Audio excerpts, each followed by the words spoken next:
In South Africa, if a commission of inquiry was set up, and the president would have the power to do that, president acting like a prime minister here, it would immediately be subjected to constitutional requirements. So normally you can't oblige the president to set up a commission. That would be, in this case, Gordon Brown's choice, whether to have it or not, and then there are political pressures and debates and so on. It's not an obligation to have it.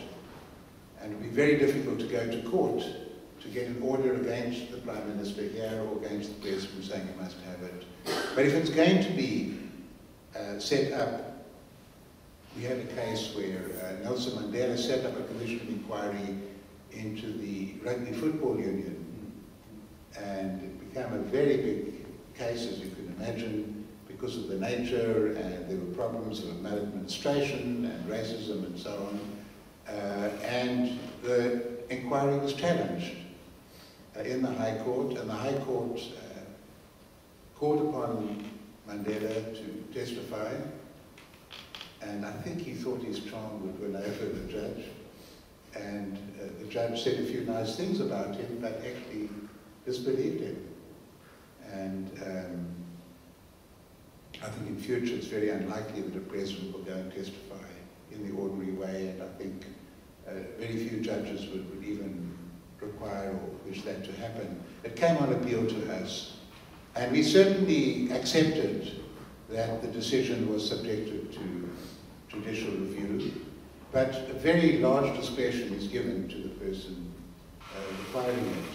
But in terms of how the inquiry was to be conducted, if the members of the public said this is an inquiry about an issue that is of enormous concern to us, we have a right to know.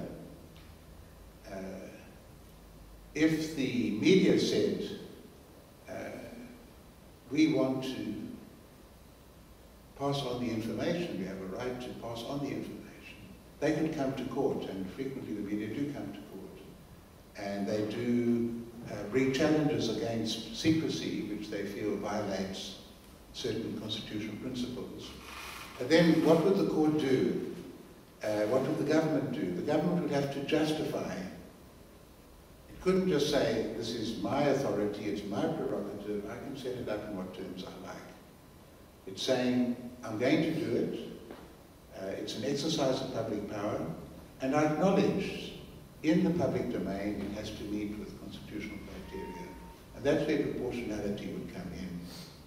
There are some pieces of information that are so vital to the national interest, either in themselves or in how we gather information, could be very important for the future, or who the secret agents were at a particular moment and so on, that it's just not worth the candle. It's not a phrase that lawyers use so much, but really it's saying we would rather have no inquiry at all than reveal something that's of such very, very special significance and importance. The more difficult area would be embarrassing material. And in one judgment that I wrote, I said that secrecy of information, because it would embarrass public officials, is totally unthinkable. That's why you have the inquiries, and people involved in public life have to accept the embarrassment that goes, if it's embarrassment that comes from truth, not from lies, not from falsehood, not from calumny, but comes from the revelation of what happens. And that's important for the future.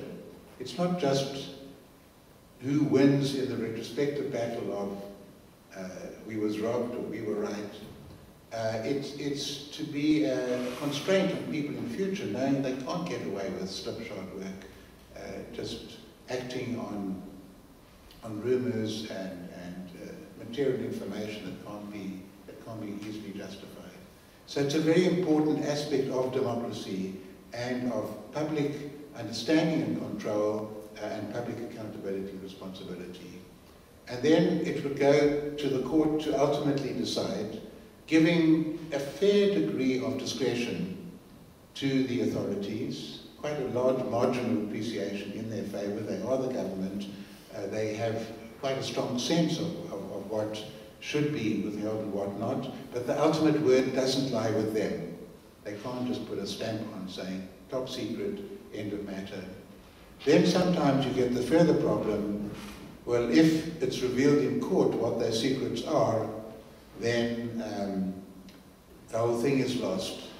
And then it's for the judge's eyes only, for the lawyer's eyes only, and you can introduce, if necessary, a whole series of controls. In Germany, in some of the cases involving people from the Bader-Meinhof, only a restricted number of lawyers were allowed to appear. I felt extremely uneasy about that, but that's the sort of thing, and that was permitted, I think, by the Constitutional Court ultimately. So there are always ways of balancing out, and it's done on that proportionate basis. The imperative need for everything to be open and public as much as possible. I think what matters is your starting off point. Your starting off point is everything in public. And then you have to justify the limitations. But in justifying the limitations, you give a fair amount of weight to what the government people would say. So that's an example of an application in terms of the matter that's been up recently. Instead, it's now a question of, well, these generals want it, and the former Prime Minister doesn't want it, and the kind of public opinion. And I wouldn't say public opinion is unimportant, but public opinion is so heavily shaped by particular media at particular times that it mightn't be the best remedy that ultimately having a court ruling on the basis of proper testimony placed before it, and it can be done quite quickly, provides a more consistent way to go, a set of criteria, a set of precedents, so that it doesn't just depend on who makes the loudest noise.